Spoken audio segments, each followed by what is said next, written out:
Hello everyone, कैसे हैं आप? आपका आपके YouTube channel Digvijay commerce classes पर एक बार फिर से स्वागत है।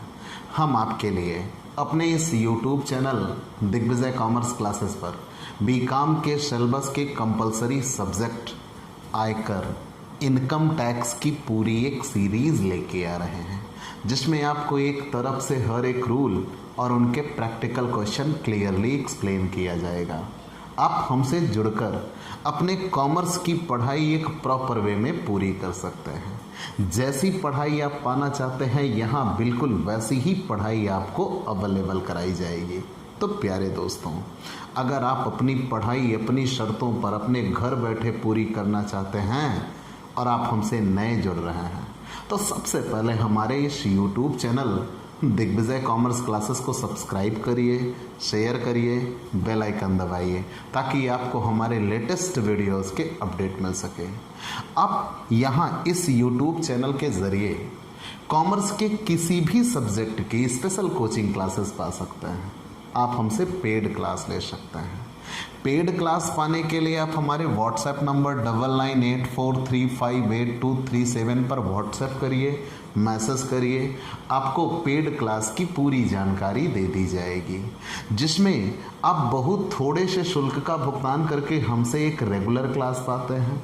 पीडीएफ मिलेगा, डाउट सेशन रखा जाएगा, क्वेश्चन पेपर सॉल्व कराए जाएंगे। तो ये सब कुछ पाने के लिए आप हमसे पेड क्लास ले सकते हैं।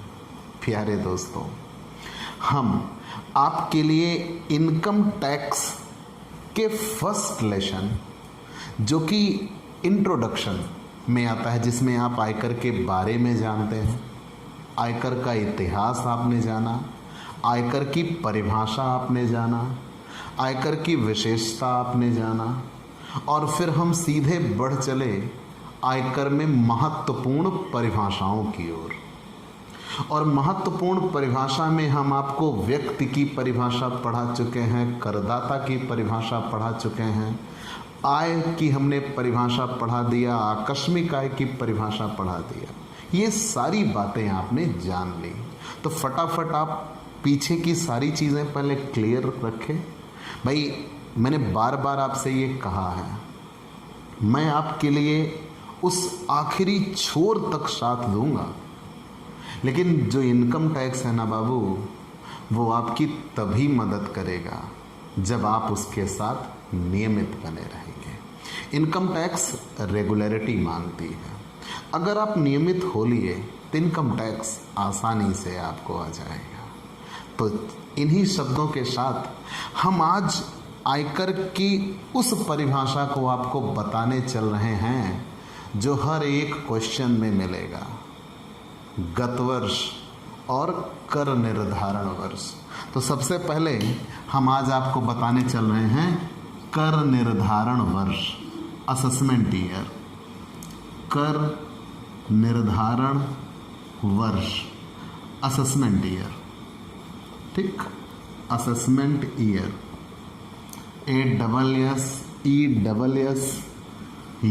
ASSESSEMENT, assessment year. पहली चीज़ तो इसकी परिभाषा जो दी गई है, या इसको जो बताया गया है, धारा 2 की उपधारा 9 में बताया गया है, ठीक। आयकर अधिनियम की धारा 2 की उपधारा 9 में इसे बताया गया है। आखिर ये कर निर्धारण वर्ष होता क्या है? तो छोटे शब्दों में जब हम परिभाषा पढ़ा रहे थे, और वहाँ परिभाषा बताते समय मैंने ये कहा था कि परिभाषा में लिखा था कि आयकर एक प्रत्यक्ष वार्षिक कर है। Income tax is annual tax, annual yearly tax.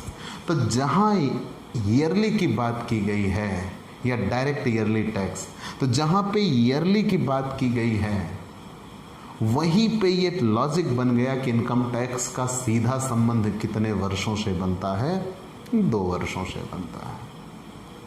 जब आयकर का संबंध 2 वर्षों से बनता है, तो उनमें एक वर्ष तो वो हो जाता है जिस वर्ष हम पैसा कमाते हैं। जैसे यहाँ कभी भी इनकम टैक्स में वर्ष की बात की जाएगी, कभी भी ईयर मेंशन होगा तो हम फाइनेंशियल ईयर की ही बात करेंगे। असेसमेंट फाइनेंशियल ईयर की ही हम बात करेंगे, कैलेंडर ईयर का कोई जिक्र नहीं होगा। और अगर हम फाइनेंशियल ईयर की ही बात करेंगे, जैसे मान लो एक फाइनेंशियल ईयर ये था 1 अप्रैल से चला और 31 मार्च को समाप्त हुआ, एक फाइनेंशियल ईयर ये था। अब वो कोई भी वर्ष हो सकता है। जैसे वर्तमान में हम किस जगह पे खड़े हैं, तो 1 अप्रैल से नया वर्ष शुरू हो गया, 31 मार्च को ये भी वर्ष समाप्त हो जाएगा। तो अगर मैं अभी की वर्तमान की बात करूं तो हम अगस्त महीने में हैं, वो भी 2021 के। और मैंने आपसे ये बार बार कहा है कि प्रत्येक वर्ष 1 अप्रैल को नया वर्ष शुरू हो जाता है। तो इस साल 2021 में भी 1 अप्रैल को नया साल, जैसे आप बिल्कुल वैसा है ना बेटा, जैसे आप जनवरी को नया साल बोलते हो, अप्रैल को नया साल बोलो कि जब अप्रैल लगेगा नया साल शुरू हो जाएगा। तो यहाँ नया साल कब लगा? 1 अप्रैल 2021 को। और ये वाला वर्ष समाप्त कब होगा? 31 मार्च 2022 को। अभी ये वर्तमान में चल रहा है, अभी ये वर्तमान में चल रहा है।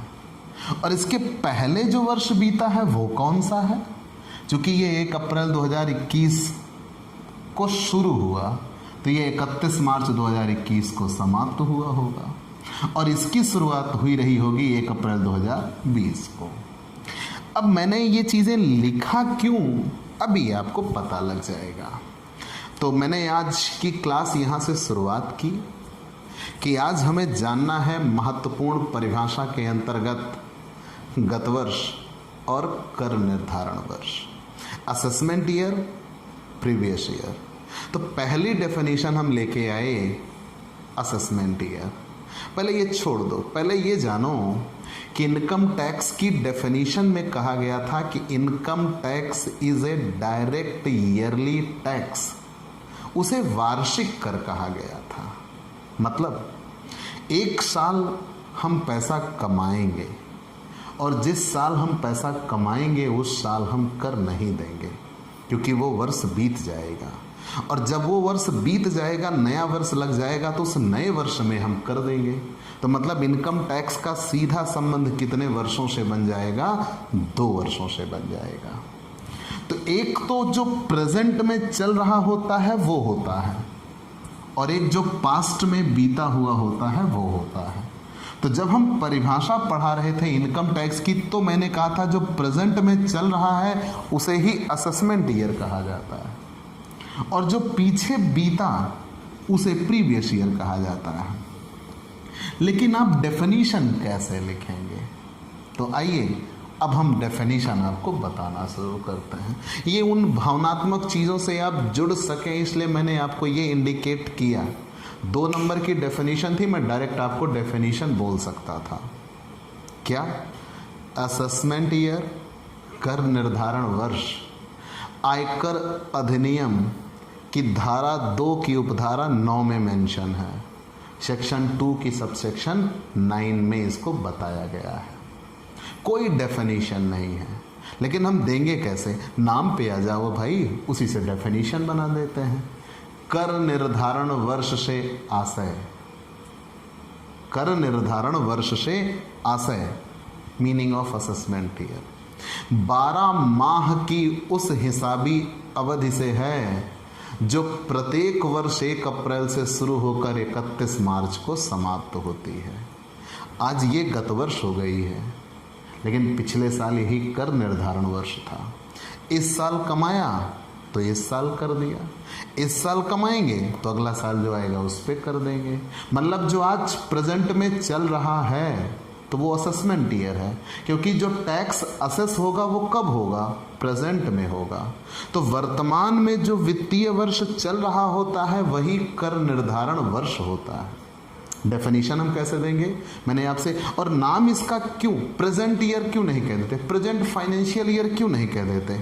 क्योंकि इसी वर्ष टैक्स लग जाएगा तो टैक्स असेस हो जाएगा, इसीलिए इस वर्ष का नाम कर निर्धारण वर्ष रख दिया जाता है, असेसमेंट ईयर रख दिया जाता है। बाकी ये होता क्या है? वर्तमान वित्तीय वर्ष जो चल रहा है वही कर निर्धारण वर्ष होता है। तो डेफिनेशन क्या देंगे? कर निर्धारण वर्ष से आशय 12 माह की उस हिसाबी अवधि से है जो प्रत्येक वर्ष 1 अप्रैल से शुरू होकर 31 मार्च को समाप्त होती है। जैसे वर्तमान में 1 अप्रैल 2021 से 31 मार्च 2022 प्रभावी है। जैसे वर्तमान में 1 अप्रैल 2021 से 31 मार्च 2022 प्रभावी है। आप इतना लिख देंगे, कर निर्धारण वर्ष पूरा हो जाएगा। और कर निर्धारण वर्ष इसे कहते क्यों हैं? क्योंकि इसी वर्ष कर का निर्धारण किया जाता है, इसीलिए इसका नाम क्या रखा जाता है? कर निर्धारण वर्ष। तो कर निर्धारण वर्ष से आशय 12 माह की उस हिसाबी अवधि से है जो प्रत्येक वर्ष 1 अप्रैल से शुरू होकर 31 मार्च को समाप्त होता है। चलिए, इतना हमने बता दिया। कर निर्धारण वर्ष की परिभाषा धारा 2 की उपधारा 9 में दिया गया है। अब बात आई गत वर्ष की, प्रीवियस ईयर। भाई डेफिनेशन कर निर्धारण वर्ष की बता लीजिएगा ना, इससे ज़्यादा नहीं है। अब हम आ गए गत वर्ष पर, प्रीवियस ईयर। गत वर्ष, गत वर्ष, प्रीवियस ईयर, प्रीवियस ईयर। ठीक, गत वर्ष कहते किसे हैं? और अब गत वर्ष की परिभाषा जानना है, गत वर्ष के नियम जानने हैं, फिर गत वर्ष के सामान्य नियमों के अपवाद जानने हैं, तब आज आपकी क्लास पूरी हो जाएगी। आखिर ये प्रीवियस ईयर, भाई नाम से आओ ना, प्रीवियस बीता हुआ, पिछला, गत। तो आप ये कहते हो कि वर्तमान में जो वर्ष चल रहा है, तो वर्तमान में जो वर्ष चल रहा है वो तो कर निर्धारण वर्ष हो गया। तो जो इसके पहले बीता वो क्या था? वो गत वर्ष था। लेकिन क्या ये डेफिनेशन देना सही है? पहली चीज तो ये कि गत वर्ष को आयकर अधिनियम की धारा 3 में डिफाइन किया गया है। किसमें? धारा 3 में डिफाइन किया गया है। लेकिन डेफिनेशन देंगे कैसे हम? अगर हम डेफिनेशन देने की बात करें तो भाई सीधी बात तो ये है कि प्रीवियस ईयर की भी कोई डेफिनेशन नहीं है। हाँ, मैंने एक कॉमन डेफिनेशन बता रखा है। इनकम टैक्स में किसी चीज़ की कोई डेफिनेशन नहीं है, सबसे बड़ी बात यही है। तो यहाँ प्रीवियस ईयर की भी कोई डेफिनेशन नहीं है। लेकिन इसे हम डिफाइन कैसे करें? हमें तो ये मिल गया ना असेसमेंट ईयर की, कर निर्धारण वर्ष से 12 माह की उस हिसाबी अवधि से है जो प्रत्येक वर्ष 1 अप्रैल से शुरू होकर 31 मार्च को समाप्त होती है। तो गत वर्ष क्या? जैसा कि इसके नाम से ही है कि गत माने बीता हुआ वर्ष, पिछला वर्ष। मतलब डेफिनेशन कैसे बनाएं?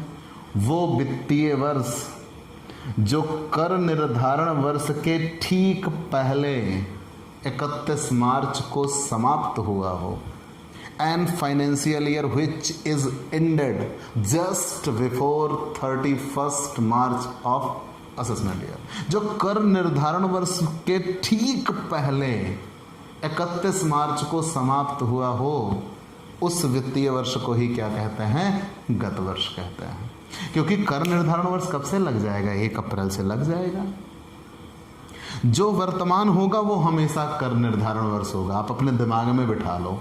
आज के 10 साल बाद आप आइएगा, 10 साल बाद हम 2031 में बात कर रहे होंगे, तब हम 2031 को कर निर्धारण वर्ष बोल रहे होंगे। तो जो वर्तमान होगा वो कर निर्धारण वर्ष होगा, और वर्तमान के पहले जो बीता होगा वही गत वर्ष होगा। तो गत वर्ष क्या डेफिनेशन दीजिएगा? Previous year.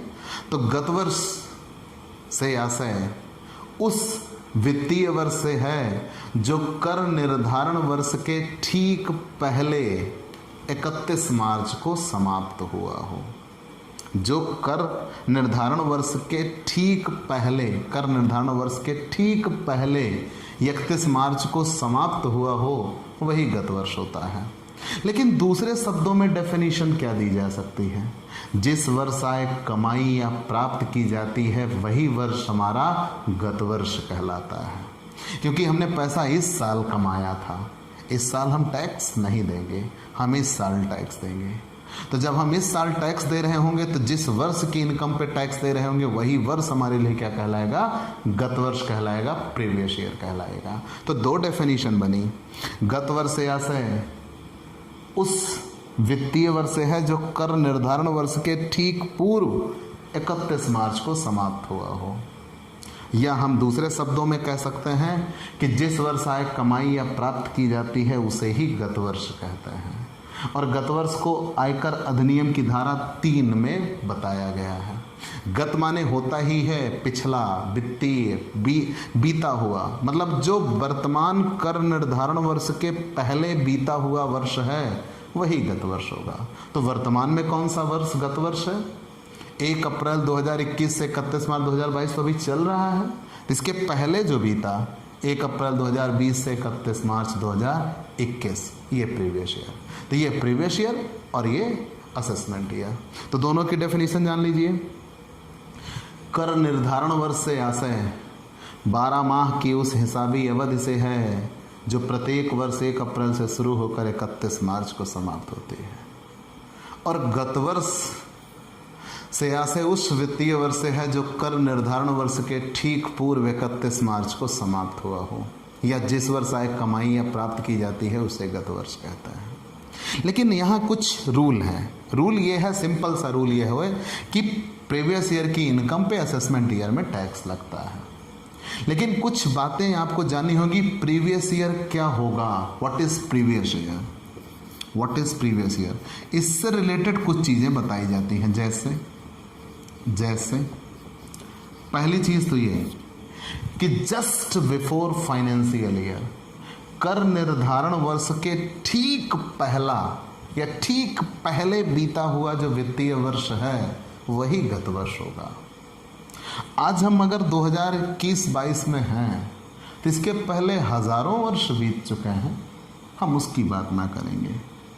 हमें जस्ट 2021-22 के पहले जो वर्ष बीता हुआ है वही गत वर्ष है। तो कर निर्धारण वर्ष के ठीक पहले जो वर्ष बीता हुआ है वही गत वर्ष होता है। एक चीज। दूसरा, एक समान गत वर्ष। अब ये एक समान गत वर्ष की परिभाषा कहाँ से आ गई? पहले सभी एक समान, मतलब एक फिक्स्ड प्रीवियस ईयर होगा। पहले हर व्यक्ति अपनी इच्छा अनुसार अपना गत वर्ष रख सकता था, जिसकी जैसी इच्छा उसका वैसा प्रीवियस ईयर। किसी ने जनवरी से रख लिया, किसी ने अप्रैल से रख लिया, किसी ने अपनी डेट ऑफ बर्थ से रख लिया, किसी ने होली से रख लिया, किसी ने दिवाली से, तो किसी ने ईद और किसी ने बकरीद से रख लिया। मतलब जिसकी जैसी इच्छा हो वैसा उसका प्रीवियस ईयर। यही दिक्कत हो रही थी।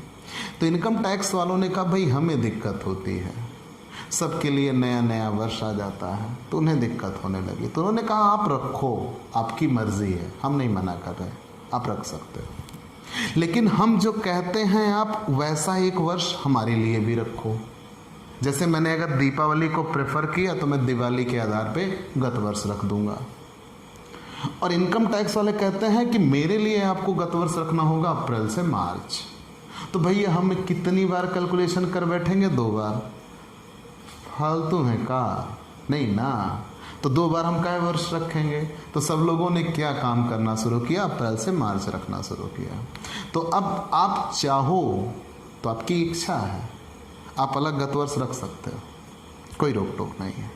लेकिन आयकर की गणना के लिए आपको एक गत वर्ष रखना होगा जो कि अप्रैल से मार्च का होगा, और ये सबको रखना होगा। इसलिए क्या कहा गया है? एक समान गत वर्ष लाया गया।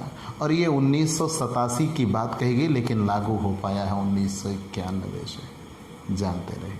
उसके पहले लोग अपनी अपनी ढपली, अपना अपना राग, जो जैसा चाहे वैसा गत वर्ष रख सकते थे, अभी भी रखता है, लेकिन आयकर की गणना के लिए उन्हें अप्रैल से मार्च रखना होगा। नए स्रोत के लिए गत वर्ष क्या होगा? नए स्रोत के लिए गत वर्ष क्या होगा? नए स्रोत के लिए गत वर्ष, मान लीजिए हम पहले से ही चल रहे हैं, पैसे कमा रहे हैं, जस्ट लाइक आप मुझे जानते हो, दिग्विजय सिंह नाम है मेरा, और मैं भाई कोचिंग पढ़ाता हूँ पिछले 14-15 वर्षों से। तो ये मेरी पेशेवर इनकम है, भाई मैं पैसे की आय प्राप्त करता हूँ, तो मेरे लिए आय कमाने का स्रोत पेशा है। लेकिन मान लो जस्ट लाइक अभी मेरी इस सन में नौकरी लग जाए और आज की डेट में लग जाए, तो मेरे लिए गत वर्ष क्या होगा? जहाँ बात मेरी की जाएगी तो मेरे लिए गत वर्ष तो अप्रैल से मार्च होगा। लेकिन जो सैलरी हेड की बात की जाएगी उसके लिए प्रीवियस ईयर क्या होगा? तो उसके लिए प्रीवियस ईयर वो होगा जिस दिन से मेरी नौकरी लगी उस दिन से लेकर 31 मार्च, पहली साल अगर मुझे कोई नया सोर्स मिल रहा है, कोई नया सोर्स मिल रहा है, तो उस दिन से लेकर, जिस दिन वो मिल रहा है उस दिन से लेकर 31 मार्च तक मेरे लिए प्रीवियस ईयर होगा। बाकी फिर हर साल 1 अप्रैल से 31 मार्च उस सोर्स के लिए भी प्रीवियस ईयर हो जाएगा। बात समझ में आई? तो आप ये देखिएगा कि अगर कोई नया स्रोत मेरे गत वर्ष में मुझे मिला तो मेरे लिए गत वर्ष तो 1 अप्रैल से 31 मार्च होगा, लेकिन उस स्रोत के लिए गत वर्ष क्या होगा? उस सोर्स के लिए प्रीवियस ईयर क्या होगा? जिस दिन से वो मिला उस दिन से लेकर 31 मार्च तक का ही प्रीवियस ईयर होगा। ठीक, चल आपने जान लिया। अब हम तीसरी बात पे आगे बढ़ते हैं। मान लीजिए कोई नया करदाता या नया शीर्षक ही बन जाए, या नई, मान लीजिए आप स्रोत तो एक छोटा टुकड़ा बन जाता, मान लो मेरे लिए कोई नया शीर्षक ही मिल गया, तब क्या करेंगे? तो उसके लिए भी वही कहानी है। तो जिस दिन से वो नया शीर्षक या नया कुछ मिलता है, नया व्यापार स्थापित होता है, उस दिन से लेकर 31 मार्च तक पहली बार गत वर्ष होगा। बाकी फिर हर बार मेरे लिए गत वर्ष क्या हो जाएगा? 1 अप्रैल से 31 मार्च हो जाएगा। क्लियर? तो ये गत वर्ष के नियम थे, हम बता रहे थे। अस्पष्ट या अप्रकट धनराशि के लिए गत वर्ष क्या होगा? कोई अनडिस्क्लोज्ड इनकम है, उसके लिए प्रीवियस ईयर क्या होगा? तो भाई मान लीजिए मैंने अपनी कोई आय छिपाई, किसी से ना बताया, जमाने में किसी को कानो कान खबर न होने दी, और आयकर वाले आए, छापा डाला और वो मेरी आय पकड़ ले गए। और जब उन्होंने मेरी आय को जाना, पहचाना, तो वो मुझसे पूछेंगे कि ये आय कहाँ से कमाया है, मैंने नहीं बताया, तो उसके लिए वो गत वर्ष क्या मानेंगे? उसे ही अस्पष्ट या अप्रकट धनराशि कहते हैं। और उसके लिए गत वर्ष वही माना जाएगा जिस दिन से वो, जिस जगह पे वो आय मिली है, उस जगह का जो प्रीवियस ईयर है वही उस आय का भी प्रीवियस ईयर मान लिया जाएगा। फर्म के भाग के लिए गत वर्ष क्या होता है?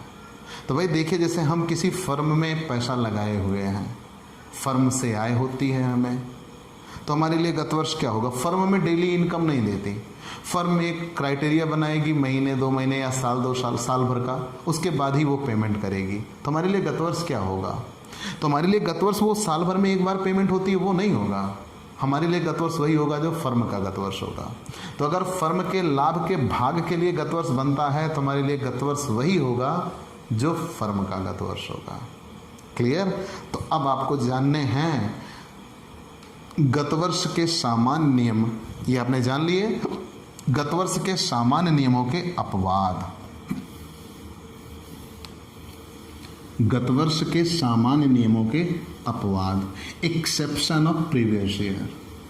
ठीक है, एक्सेप्शन ऑफ प्रीवियस ईयर, गत वर्ष के सामान्य नियमों के अपवाद। 5 अपवाद हैं, छोटे छोटे से हैं, वो जान लीजिए, फिर वहीं पे ये प्रीवियस ईयर समाप्त हो जाएगा।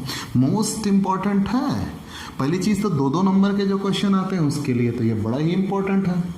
प्रीवियस ईयर और असेसमेंट ईयर दोनों में से तो कोई ना कोई एक ज़रूर आएगा। लेकिन 10 नंबर में ये गत वर्ष पूछा जाता है। जब 10 नंबर में ये गत वर्ष पूछा जाए तो आपको बताना होगा कि गत वर्ष कहते किसे हैं, आप डेफिनेशन देंगे, और डेफिनेशन देने के बाद फिर आप क्या बताइएगा, ये जो मैंने भी गत वर्ष के सामान्य नियम बताए वो बताइएगा, और फिर उसके बाद अपवाद। ठीक है, उसके बाद आपको अपवाद बताना होगा, गत वर्ष के सामान्य नियमों के अपवाद। ठीक है, गत वर्ष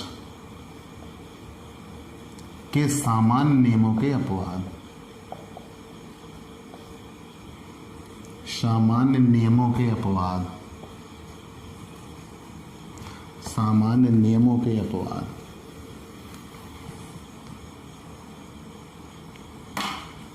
सामान्य नियमों के अपवाद।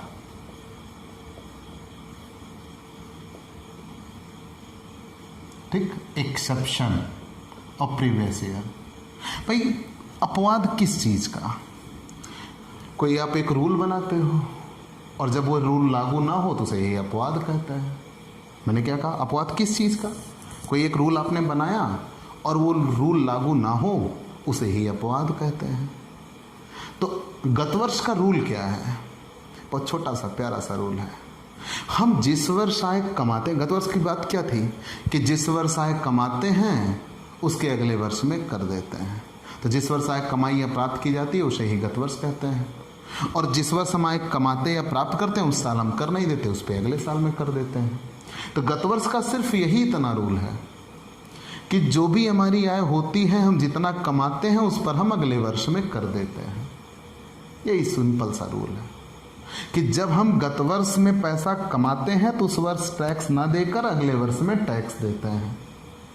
लेकिन जब कभी ऐसा हो कि हम गत वर्ष में पैसा कमाएं और असेसमेंट ईयर की प्रतीक्षा ना की जाए, गत वर्ष में ही टैक्स ले लिया जाए, उसे ही गत वर्ष के सामान्य नियमों के अपवाद बोलेंगे। सिंपल सा नियम क्या है? गत वर्ष में आय कमाएंगे, असेसमेंट ईयर में टैक्स देंगे। लेकिन जब कभी ऐसा हो कि जिस वर्ष आय कमाया या पाया उसी वर्ष में टैक्स देना पड़ जाए, उसे ही हम गत वर्ष के सामान्य नियमों के अपवाद बोलते हैं। मैंने क्या कहा कि जिस वर्ष हमने कमाया उसी वर्ष टैक्स देना पड़ जाए, तब उसे ही गत वर्ष के सामान्य नियमों के अपवाद कहेंगे। तो पहला, अनिवासी की समुद्री जहाज से आय। अनिवासी की समुद्री जहाज से आय। अनिवासी की समुद्री जहाज से आय। अनिवासी समझते हैं जो भारत का नागरिक या भारत का रहने वाला ना हो, ऐसा बोलिए। नागरिक तो कोई भी हो सकता, रहने वाला, जो भारत का रहने वाला ना हो। तो कोई अनिवासी व्यक्ति है जो भारत का रहने वाला नहीं है और वो समुद्री जहाज के जरिए चला और भारतीय बंदरगाह पर पहुंचा। बंदरगाह समझते हैं ना, जहां जहाज़ें खड़ी होती हैं, उनका स्टेशन, पानी की जहाज़ें। तो कोई अनिवासी व्यक्ति है जो भारत का रहने वाला नहीं है, वो समुद्री जहाज के जरिए चला और भारतीय बंदरगाह पर पहुंचा, डॉक। तो जब भारतीय बंदरगाह पर वो पहुंचा तो वहाँ उसको कुछ आय हुई भारत में। भारत का वो रहने वाला नहीं है। तो जब कोई अनिवासी व्यक्ति, नॉन रेजिडेंट इन इंडिया, कोई अनिवासी व्यक्ति भारतीय बंदरगाह पर पहुंचा और समुद्री जहाज से उसको कोई आय हुई, तो जितनी आय हुई उस आय की 7.5% इनकम इंडिया में टैक्सेबल होगी। जितनी आय हुई उसकी 7.5% आय भारत में कर योग्य होगी और उस पर आपको टैक्स देना होगा, तुरंत देना होगा। वहाँ आप ये लॉजिक बताओगे कि भाई अभी तो गत वर्ष चल रहा है, हम जाएंगे अगले वर्ष आएंगे तब टैक्स लीजिएगा। तो आयकर अधिकारी कहेंगे ना भाई ना, आप चले गए तो फिर दोबारा आइएगा कि नहीं आइएगा कोई गारंटी नहीं है। तो आप अभी कर बना है, कर दे दीजिए, आइए तो फिर कमाइएगा, फिर दीजिएगा, मतलब उस पर गत वर्ष में ही कर ले लिया जाएगा। तो नियम क्या बना? कोई अनिवासी व्यक्ति अगर समुद्री जहाज के जरिए चला और भारतीय बंदरगाह पर पहुंचा और भारतीय बंदरगाह पर उसको कोई आय हुई, इनकम हुई, कहाँ? इंडियन डॉक पर हुई, तो जितनी इनकम हुई उस इनकम का 7.5% इंडिया में टैक्सेबल होगा और उस पर उसे टैक्स देना होगा। मैं बार बार कह रहा हूँ कि पूरी इनकम टैक्सेबल नहीं होती, जितनी इनकम होती है उसमें से केवल 7.5% इनकम ही टैक्सेबल होती है और उस टैक्सेबल इनकम पर इंडिया में टैक्स देना होगा। ठीक, तो भारतीय बंदरगाह पर जितनी आय होगी उस आय का 7.5% हिस्सा कर योग्य होगा और उस पर भारत में कर देना होगा। कर कितना लगेगा वो हम वैल्यूएट करेंगे स्लैब से, लेकिन आय कितनी कर योग्य होगी? 7.5% आय भारत में कर योग्य होगी। दूसरा, भारत छोड़कर जाने वाले व्यक्ति की आय। भारत छोड़कर जाने वाले व्यक्ति की आय, भारत छोड़कर जाने वाले व्यक्ति की आय।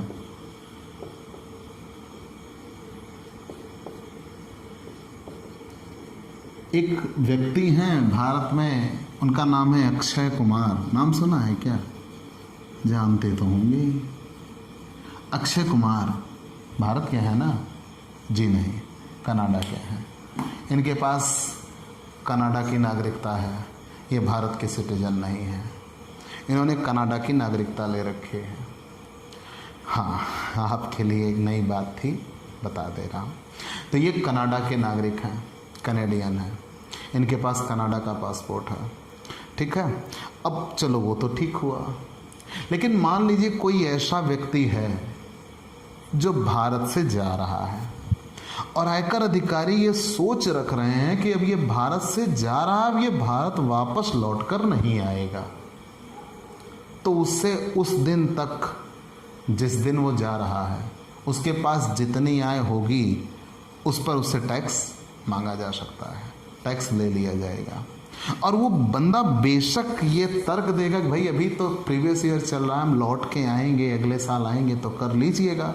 तो इनकम टैक्स वाले कहेंगे ना जी ना, आप आज जा रहे हो, आप टैक्स दे दो, बेशक लौट आइएगा, कोई दिक्कत नहीं, घर है अपना, आइएगा, फिर रहेंगे, फिर मिल बैठ के बात करेंगे।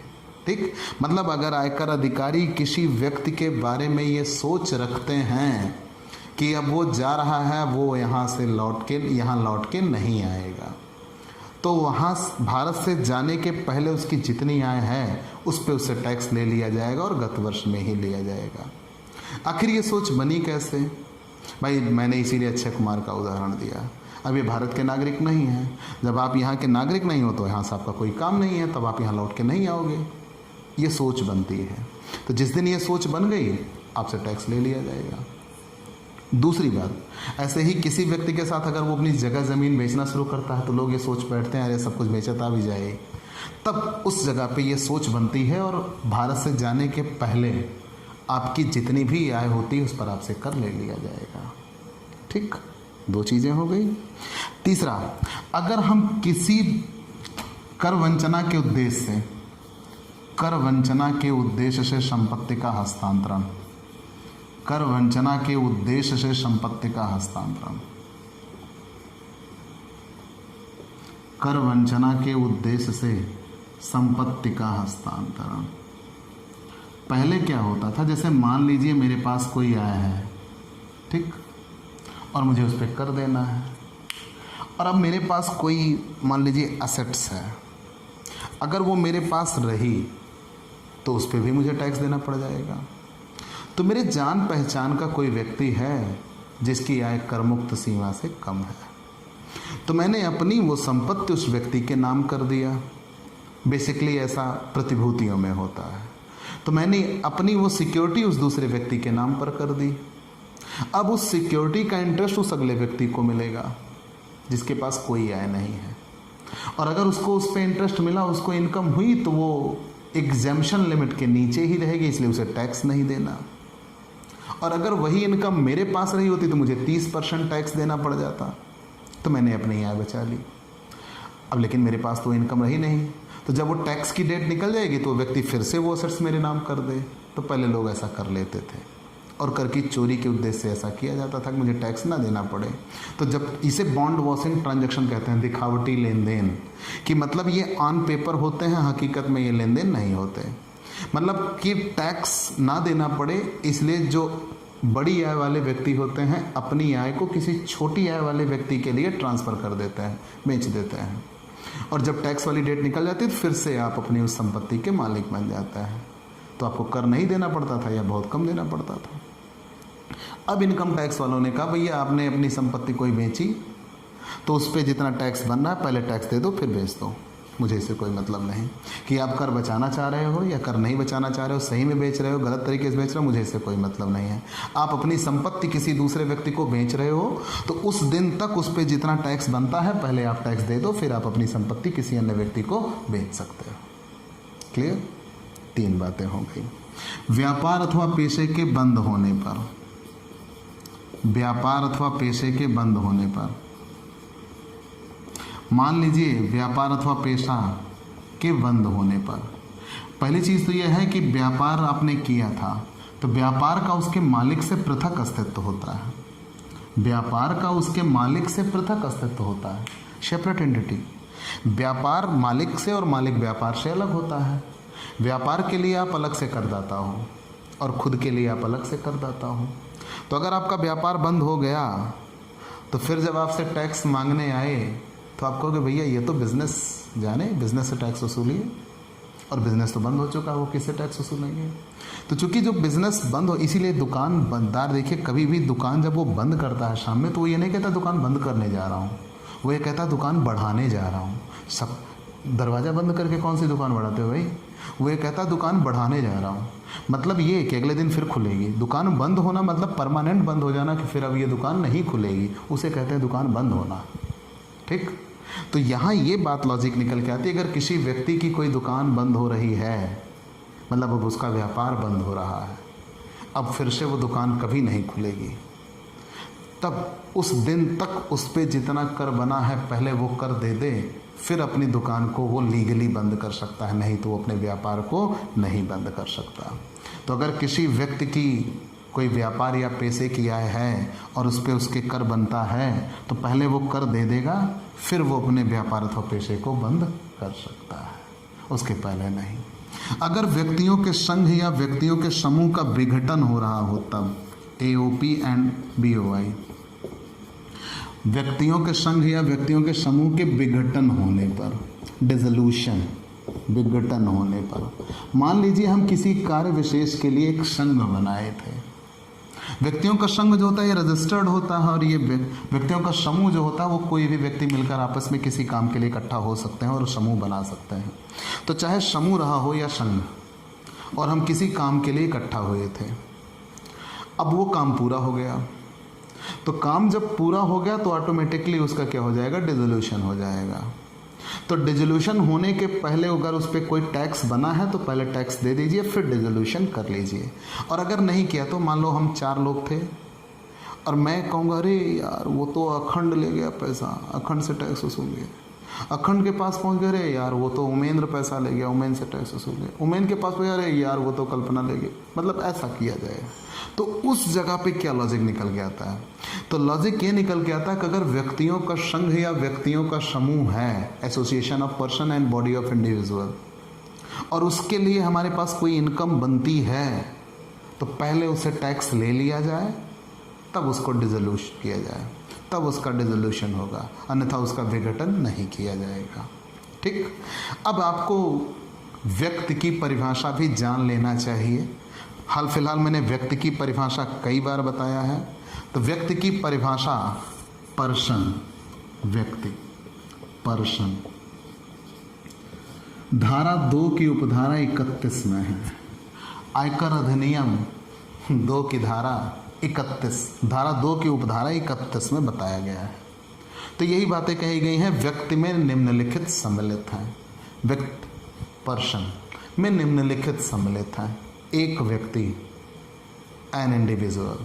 जैसे हम अपनी बात करते हैं तो हम अधिनियम में कहे हुए व्यक्ति नहीं हैं, हम एक व्यक्ति हैं, इंडिविजुअल हैं। और अधिनियम में जो व्यक्ति कहा गया उसकी इंग्लिश क्या होती है, पर्सन। व्यक्ति में व्यक्ति आता है और उस व्यक्ति में हम आ पाते हैं। तो जो अधिनियम में कहा गया व्यक्ति है हमें वो बताना है, और अधिनियम में कहे गए व्यक्ति में निम्नलिखित को शामिल किया जाता है। कौन कौन?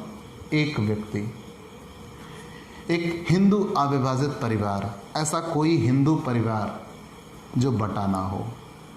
ध्यान देना, हिंदुस्तान से भी अर्थ लगाते हैं लोग, लेकिन यहाँ हिंदू परिवार की बात की जाती है।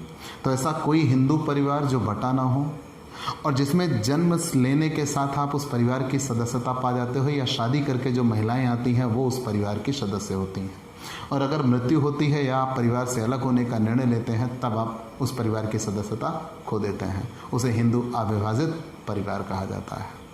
कोई भी फर्म, कोई भी कंपनी, तो एक व्यक्ति, हिंदू अविभाजित परिवार, फर्म, कंपनी, व्यक्तियों का संघ, व्यक्तियों का समूह, कृत्रिम न्यायिक संस्था और स्थानीय सत्ता। ठीक, स्थानीय सत्ता को लोकेलिटी कहते हैं।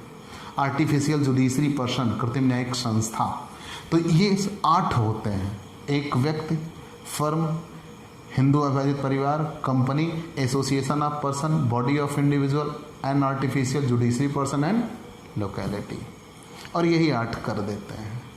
तो प्यारे दोस्तों, आपको ये क्लास कैसी लगी हमें ज़रूर बताइएगा। आपके लाइक और कमेंट का इंतज़ार रहेगा।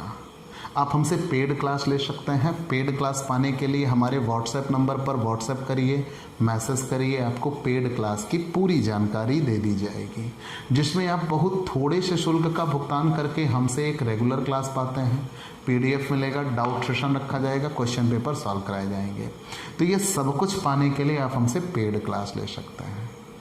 और आप इनकम टैक्स के लिए स्पेशली बुक जो सजेस्ट करते हैं हम, वो ये है HC मेहरोत्रा की, ये न्यू एडिशन की बुक है, 62वां संशोधित संस्करण 2021-22, और ये टॉप सजेस्टेड बुक है HC मेहरोत्रा की। तो प्यारे दोस्तों, अगर आप हमसे नए जुड़ रहे हैं तो सबसे पहले हमारे इस YouTube channel Digvijay commerce classes को सब्सक्राइब करिए, शेयर करिए, बेल आइकन दबाइए, ताकि आपको हमारे लेटेस्ट वीडियोज़ के अपडेट मिलते रहें। तो आज की क्लास में इतना ही। अगले दिन नए टॉपिक के साथ फिर से मुलाकात होगी। चलते हैं दोस्तों, बाय बाय दोस्तों।